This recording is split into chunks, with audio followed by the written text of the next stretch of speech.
share with the audience what got you into becoming a chaplain? Yeah, so it's not a usual job. Most people don't know about it, certainly not at career day, in the kids' schools. Even my kids are still somewhat confused about what I do for a living. But I grew up going to our local Presbyterian church, and I really took to it as a kid, more so than, the rest of my family did. And I was a pretty precocious child and was convinced from a young age that God was real and present and that God wanted me to help people. And so I was trying to figure out, how do I help the most people in my life? And I thought, oh, I should be a medical doctor. And my mom is a nurse, so I think she was really pushing this dream. And I worked for some time on a ambulance as an EMT. So I was providing kind of transport to the hospital for patients that were going through medical crises. And it was really in doing that, although I could do minor things, I could, wrap wounds and give oxygen.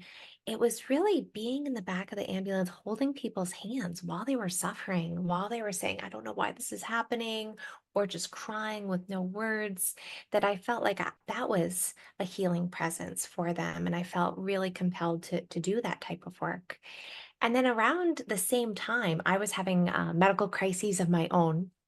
So I wound up eventually getting diagnosed with generalized epilepsy.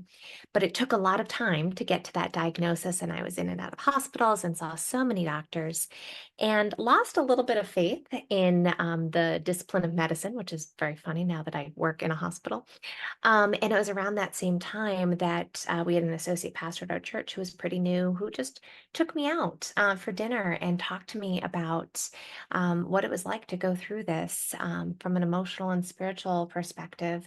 And I recognized later, I'm like, oh, that was healing. I was getting spiritual care, and I felt much more listened to in that experience than I did, in any of my hospitalizations. And so I really thought about that there's different ways to heal people and different facets to what we need in terms of spirituality and in terms of our health.